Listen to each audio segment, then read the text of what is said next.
Hey everyone, and welcome back to another video. So, the great delay may have decimated the game release schedule, but rest assured there is still plenty of fun to be had in the first 6 months of 2020. And yeah, we're actually doing more content about, games you can just go and play.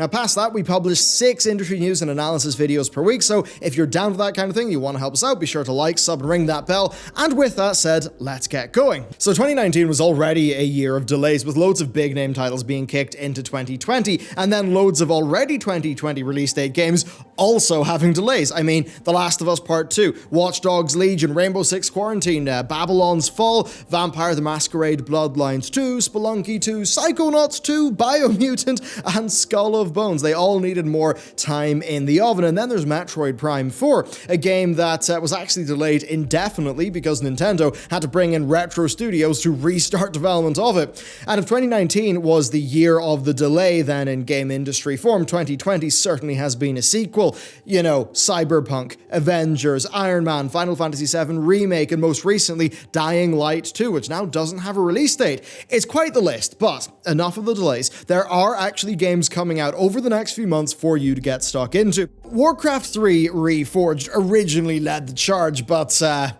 maybe so a little bit less now. Now, we do have 2 holdovers from 2019 that will launch in March, though. Animal Crossing New Horizon and Doom Eternal. Somehow I doubt they're competing for the same audience. Now, Doom Eternal, it just looks to have taken everything that made Doom 2016 such an incredible game, and then just turned the dial way past 11. The previews are glowing, the soundtrack is immense, and the game really does look to have benefited from those few extra months of development.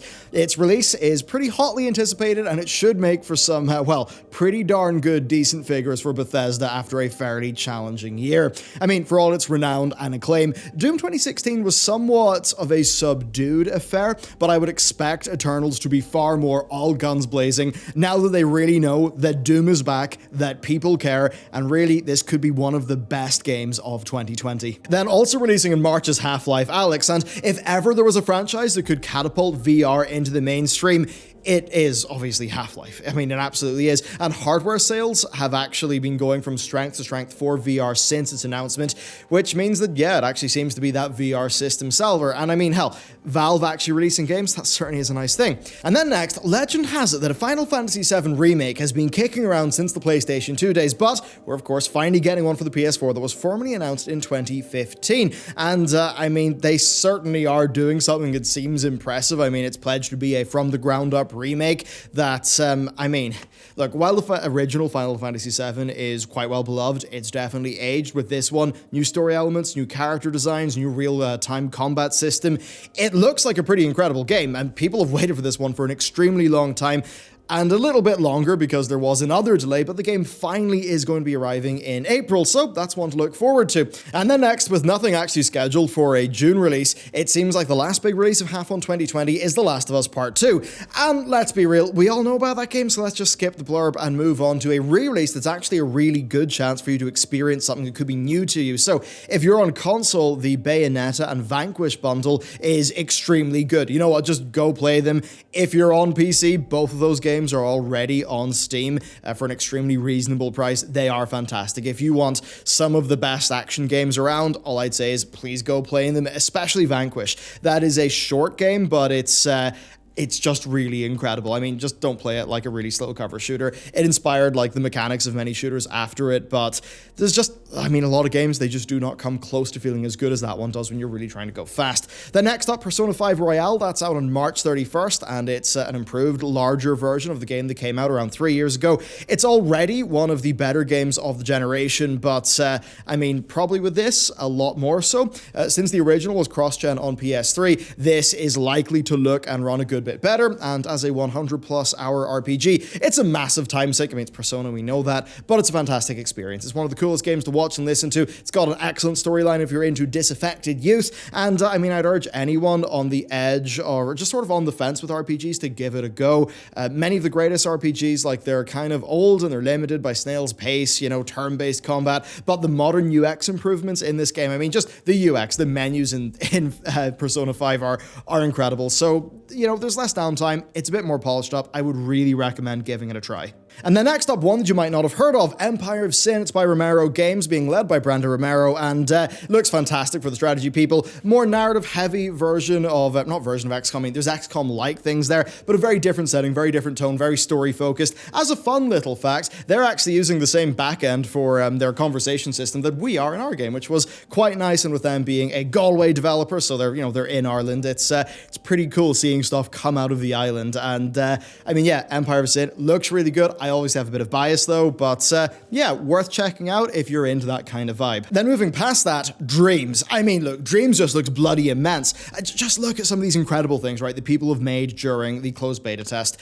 Media Molecule are fostering so much creativity here. They're actually putting out something excellent into the world, and no doubt between like Little Big Planet and now Dreams, they're going to be inspiring like new generations of game designers. It's an incredible thing for the industry, and it comes out in February. We then got Neo 2. That's another one that I think many are excited for. I actually never got around to playing the original, but Souls-like combat is a great thing in my book, and seeing more of that genre is great. Now, the initial release is for the PS4, but if it's anything like the original, we won't have to wait all that long for a PC release of it. Then next up, from Team Ninja to Ninja Theory, we've got Bleeding Edge. This game releases in March, and I've got to be real with you here. Its aesthetics do put me off. It's just not my sort of thing. And I mean, look, I'd say this, they're an experienced team. They've made excellent gameplay-driven content in the past. I'm probably going to give it a skip because I really don't need another multiplayer team combat game in my life, but if that's something that you want, I think it's probably a good one to check out. Then next up, we've got Ori and the Will of the Wisps. That is a March release date, and I mean, it's only one that I can't play because the original is lingering in my backlog. And look, the gameplay, it looks great. Visually, it's just magnificent. I think definitely worth your attention. So, lots of delays, but as I think you can see in this list, there's actually loads of really good games coming out. And look, delays, they're typically good for the quality of game releases. Now that said, there's sometimes a dark side, right? You know, staff, they're cajoled into crunching for a deadline. They crunch for like 4 months, then the deadline's extended for 4 more months, and that stuff sucks. It reveals bad production, bad planning. It's something we're totally against happening. Now, the delays, though, they do give us something of somewhat of an opportunity, and that is to tackle our backlog. So let's talk about that. If you're impatient for the Square Enix Avengers game, it's probably worth trying out the Lego Marvel one. Those ones are surprisingly good, or Spider-Man PS4. And if you want something a bit more sort of supernatural, a bit more moody, and still with that sort of great AAA feel, then Remedy's Control is a great shout. And then if you want to go even further back, or you just want to experience that sort of superhero thing without tying it to a modern IP, you could try out the Infamous games or Prototype. And I'd say that neither are exceptional games there, but Infamous Second Son, it's a pretty good use of the PS4 if you just want to play something with like a little bit more grit. So there's that. Now, Cyberpunk, that's a delay that stings for many of us, but if you've not played Deus Ex or Deus Ex Human Revolution, you should. It's a great opportunity. You've got all this free time. They are both different takes on the genre than Cyberpunk is going to be, and they're both very different games. Human Revolution does feel a bit more modern, but also very much like a game of its generation, but I do think it's a great game. I think Jensen is a really well-done character, so I'd enjoy it. I mean, I enjoyed it a lot. Now, Deus Ex Mankind Divided does have its merits, but it does fall flat in narrative places because basically their plan was carved in two. That said, its rendition of Prague is an absolutely incredible piece of level design. It's brimming with life and secrets, and I think it's a must-play for any aspiring level designers. Now, if you want a bit more narrative, then you could try Detroit Become Human. Supposedly, it's batting above par for David Cage games, so there's that. And then going back to some of the older titles, I mean, there is the original Deus Ex. It is far harder to get into, I'll be real with you there, but it offers tremendous freedom in its gameplay. It's got a deep philosophical narrative that is, I mean, it's just full of fun conspiracy, intrigue stuff. I mean, look, it is just old. It does not play like a modern game. It might take some getting used to. And then on that topic, there's another Ion Storm developed game, Anachronox, released the year after the original Deus Ex. I mean, it's kind of like a cyberpunk noir. It does suffer from playability issues, I'd say, and graphics that even for the day didn't really look that great. But the real star of that game is the plot and the characters. That's what it's remembered for, and, you know, it could be worth it for you. Then another recommendation I have is Dishonored 1 and 2. Now, they are stealth-focused games. They're significantly less RPGs than Cyberpunk, but I think they scratch the itch for an immersive world and a bit of a grim outlook on society. And there's also I, Divine Cybermancy. That is a game that is extremely arcane. So, you know, like with Anachronox, Macronox, maybe do some background reading first, maybe check out Mandalorian's review, but it's certainly an interesting one. And next, time for something a little bit different. So, after about 7 years of work, Shovel Knight is now fully complete. And while not for everyone like that genre, I mean, Shovel Knight and its multiple different unique campaigns, they are genuinely some of the best things to come out of gaming in the last while. There's almost nothing wrong with them as games. They're pretty legendary. Each campaign has got unique designs and mechanics that make it just an absolute joy. It is really fun.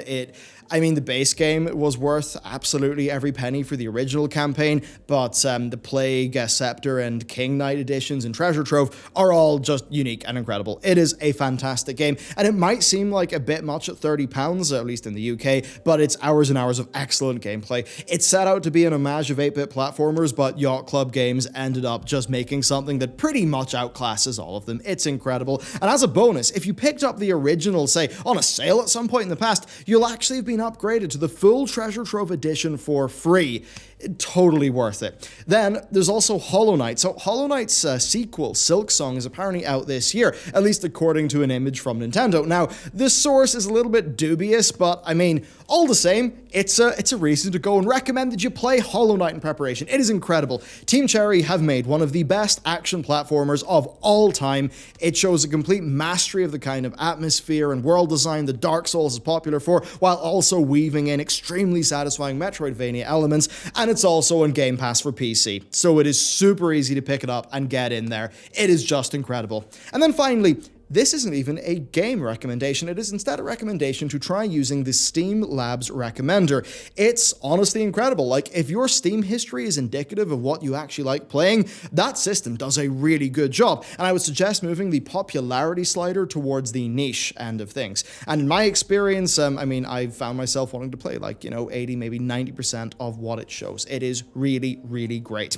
So there you go. With a new console generation on the horizon, it's even possible that we might see more delays as developers strive for, cross-gen releases and things like that. So there could be a lot of delays, but thankfully, as you see in this video, there are so many games to play. Between games and movies, my backlog is probably years in length at this stage. So there you go. I hope this video has sparked you off on some new games you may not have heard of, may not have played, because at the end of the day, there's a lot of news and industry scuttlebutt, but playing games is really the fun thing, isn't it? It's maybe not talking about OWL every single day.